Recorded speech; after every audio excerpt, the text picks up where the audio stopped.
बिस्मिल्लाहिर्रहमानिर्रहीम। अस्सलाम वालेकुम। मुल्क तेज़ी से डिफ़ॉल्ट की तरफ जा रहा है। इतनी तेज़ी की तरफ जा रहा है कि जैसे बिजली, इतनी तेज़ी से। लेकिन ऐसा तासुर दिया जा रहा है कि जैसे सब अच्छा है। और इसहाक डार जो है वो जोड़ तोड़ में लगे रहे।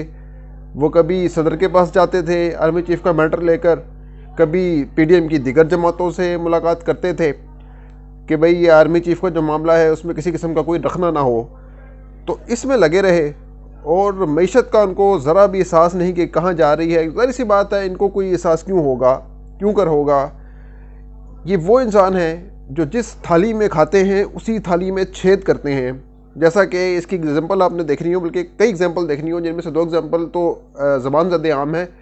पहली एग्जांपल आपको पता है कि जब नवाज शरीफ को जेल में डाला गया और इनसे वादा माफ गवाह इनको बनाया गया और इन्होंने कहा जी मैं नवाज शरीफ के लिए मनी लॉन्ड्रिंग करता हूँ।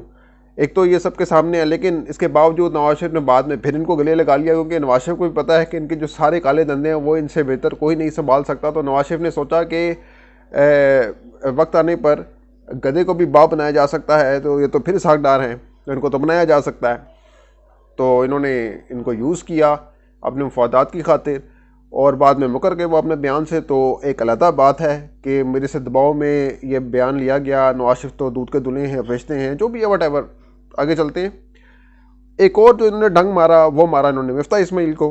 पहले इनसे मुश्किल फ़ैसले करवाए कि यार पहले ये जाएँ, जाके गंदे हों अच्छे तरीके से, और फिर बाद में इनकी पॉलिसी पर भी तनकीद करते रहे कि ये देखें थी, ये तो ऐसे कर रहे हैं, मैं तो ऐसे करके डॉलर को नीचे ले आऊँगा, मैं तो ऐसे चुटकी बजाऊँगा डॉलर नीचे चले जाएंगे।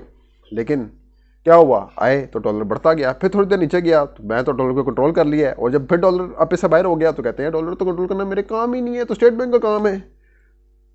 तो ये इनकी मुनाफकत, ये इनका दोहरा मेयार, ये इनका मकलू चेहरा, ये सबके सामने है।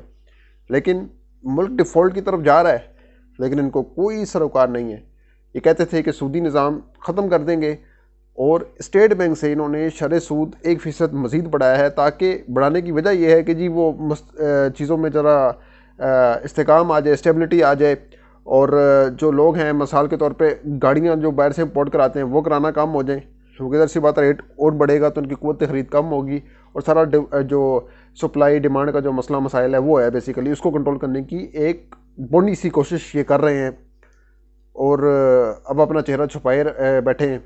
उनको पता है कि अब क्या हो रहा है आगे, इन्होंने किस तरह से इकॉनमी को डबो दिया है और किस तरह से आए थे पन्नेहान बन के कि इकॉनमी को किस तरह से स्टेबल करेंगे। और अब मुल्क दिवालिया होने के करीब है। अब डिफ़ॉल्ट से क्या मुराद है? डिफ़ॉल्ट से ये मुराद है कि पाकिस्तान को फिर तेल की वसूली में मुश्किल होगी।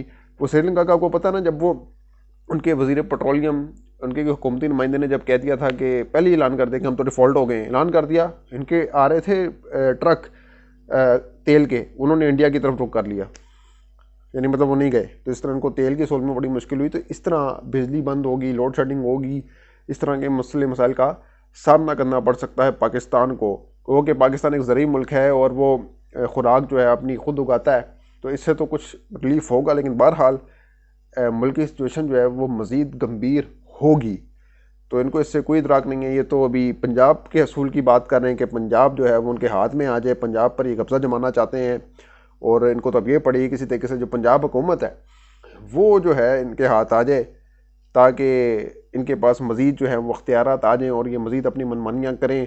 और वफाक जो है वो उस तक महदूद नहीं रहना चाहते और ज़रदारी साहब को इन्होंने फिर से आगे लगा दिया है। तो ये सारी सिनेरियो, ये सारी सिचुएशन चल रही है इस टाइम। अच्छा, इसमें एक मज़े की बात, जिस तरह मैंने आपको पहले भी व्लॉग में ये बात की थी कि परवेज़ इलाही के कभी इम्कानात भी हैं कि वो जो है ना जाएँ उस तरफ, क्योंकि जाने से उनको नुकसान होगा, उनको बंद कली की तरफ चले जाएंगे। या तो ये होना कि वो एक उनको पता हो कि मैं अपनी बलबूते पे अगली बार बारी असर से आऊँ और वज़ीर आला पंजाब बन जाऊँ, तो ये तो मुमकिन नहीं है।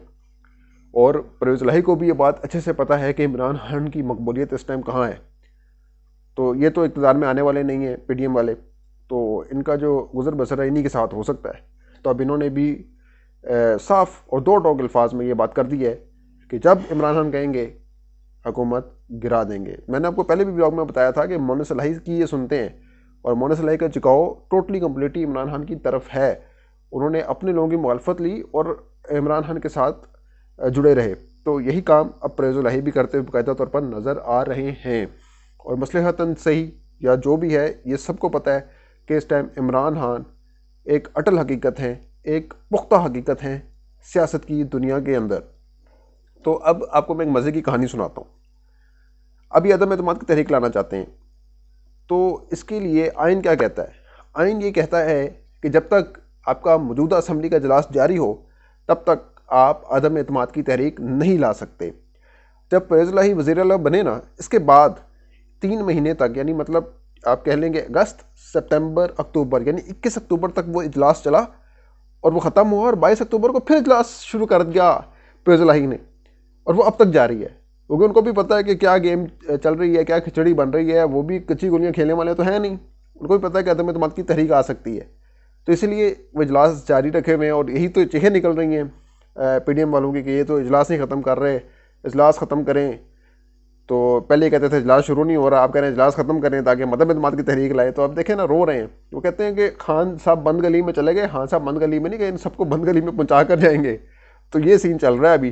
تو پرویز الہی نے تکنی کا نام نچایا ہوا ہے، ناک میں دم کیا ہوا ہے، گلے کی ہڈی بن گئے ہیں، تو ان کو کچھ سجا ہی نہیں دے رہا پی ڈی ایم والوں کو کہ کریں کیا۔ تو اب یہ کر رہے ہیں۔ اب اطلاعات یہ ہیں کہ ان قریب بہت جلد، کبھی بھی کسی بھی وقت اسمبلی ڈیزالو ہو سکتی ہے خان صاحب کے کہنے پر۔ آرمی چیف ریٹائر ہو رہے ہیں، اس کے بعد مزید جو ہے وہ تیزی آئے گی چیزوں میں، آپ دیکھیں گے نا بہت تیزی آئے گی، اور پی ڈی ایم کے غبارے سے مزید ہوا نکلتی ہوئی آپ کو نظر آئے گی۔ تو عمران خان بہت سوچ سمجھ کے کھیل رہے ہیں۔ وہ کہتے تھے کہ ان کو سیاست نہیں آتی، وہ بہت سوچ سمجھ کر اپنی چال چل رہے ہیں، سیاسی چال چل رہے ہیں۔ تو اب جو انہوں نے پتہ کھیل دیا ہے اسمبلی تحلیل کرنے کا، تو ان کو پسوڑی پڑی ہوئی ہے کہ کسی طریقے سے عدم اعتماد کی تحریک لائیں۔ اب ان کو بھی پتہ ہے کس طرح سے لائیں، عدالت سے، جس طرح میں نے کو پہلے بتایا کہ عدالت سے ہو سکتی ہے، کوئی اگر ریلیف مل جائے، ادروائز یہی ہے کہ وہ بندے توڑ دیں پی ٹی آئی کے، کہیں جی غیر حاضر رہیں عدم اعتماد کی تحریک والے دن، یا پھر پرویز الہی کو ملا لیں، جو انہوں نے 2 ٹوک انداز میں چٹا کوڑا جواب دے دیا کہ وہ اب نہیں جائیں گے ادھر۔ تو یہ تو آپشن ختم ہو گئی، تو رہی یہ 2 آپشن۔ دوسرے آپشن پہ بھی مشکل کام لگ رہا ہے، رہی عدلیہ کی بات، تو وہ بھی کہہ لیں کہ بہت مشکل ہے کہ اس طرح صورتحال بدل جائے۔ ورنہ سوال یہ اٹھایا جا سکتا ہے کہ پہلے تو یہ غلط ہم دے دیا تھا، اب دوبارہ سے یہ دے دیا، تو پھر عمران خان دوبارہ سڑکوں پر نکلیں اور دوبارہ احتجاج کریں اور دوبارہ اداروں کو للکارتے ہوئے نظر آئیں۔ تو ظاہر سی بات ہے اب خانہ جنگی کا ماحول کتنی دیر تک رہے گا یہ بھی دیکھنے سے تعلق رکھتا ہے۔ لیکن ملک ڈیفالٹ ہو رہا ہے، اور ایک اور مزے کی بات کہ یہ ملک دبالیہ ہو رہا ہے، اور دہشت گردی کی لہر تیزی سے سر اٹھا رہی ہے۔ تحریک طالبان پاکستان والے یہ باقاعدہ طور پر کہہ چکے ہیں کہ اب ملک کے ہر جگہ پر ہم تخریب کاری کریں گے، کارروائی کریں گے، دھماکے کریں گے، جس طرح پہلے ہوتا تھا۔ خدا نہ خواستہ دوبارہ یہ کام شروع ہو گیا تو پھر کیا بنے گا اس ملک کا۔ اور یہ ایسا لگ رہا ہے کہ ایک سوچی سمجھی سازش کے تحت یہ سارا کچھ ہو رہا ہے، پلان ہو رہا ہے، جیسے کوئی بیرونی قوت جو ہے وہ انوالوڈ ہے اس سارے کھیل میں، کہ پاکستان ادھر سے دیوالیہ ہو، ادھر سے خانہ جنگی شروع ہو جائے، بم دھماکے شروع ہو جائیں، اور خدا نہ خواستہ ملک کو ایٹمی پروگرام کا کوئی سودا کرنا پڑ جائے۔ تو یہ سچویشن ہے، اتنی گمبھیر سچویشن، اتنی مشکل صورتحال، اتنی خطرناک سچویشن، اس کے باوجود یہ حکومت کیا کر رہی ہے یہ سب کو نظر آنا چاہیے۔ لیکن افسوس ہے کہ جو اس حکومت کے حمایتی ہیں وہ ان کی آنکھیں چندیائی ہوئی ہیں، ان کو کچھ نظر نہیں آ رہا، ان کو سجائی نہیں دے رہا، کیونکہ بغض عمران ہے، اور بغض عمران میں ان کو کہاں کچھ دکھائی دے گا، کہاں کچھ سنائی دے گا۔ تو ملتے ہیں کسی اگلی ویڈیو میں، اپنا بہت خیال رکھیے گا، اللہ حافظ۔